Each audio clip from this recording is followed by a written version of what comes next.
ఆ, అదానీ మీదన కుట్రే జరిగింది అనడానికి తాజాగా ఆధారాలు దొరికినాయి. ఏదైతే సోరోస్ గ్రూప్ ఈ కథంతా నడిపింది అనడానికి ఏంటంటే యుఎస్ ఎవరైతే అదానీ మీదన ఈ కంప్లైంట్ న్యూయార్క్ కోర్టులో చేసినటువంటి యుఎస్ అటార్నీ బ్రియోన్ పీస్, ఇతను ఇండియా హ్యాటర్ అయినటువంటి జార్జ్ సోరెస్ మనిషి.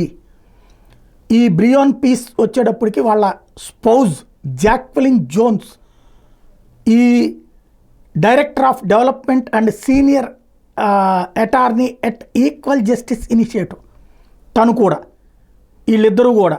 అయితే ఇది అలబామా మోంటగామీలో ఉంటుంది. ఇక్కడే అసలు పాయింట్, నాన్ ప్రాఫిట్ అంటే ఎన్జిఓగా ఉన్నటువంటి హ్యూమన్ రైట్స్ ఆర్గనైజేషన్ పెట్టిందే ఈ బ్రయన్ స్టీవెన్సన్, ఎవరైతే ఎగ్జిక్యూటివ్ డైరెక్టర్గా కూడా చేసుకొచ్చినటువంటి వ్యక్తి. ఇప్పుడు ఓపెన్ సొసైటీ ఫౌండేషన్ ద్వారా ప్రోగ్రామ్స్ కూడా నిర్వహించే వ్యక్తే ఈ కంప్లైంట్ వెనకాల ఉన్నటువంటిది.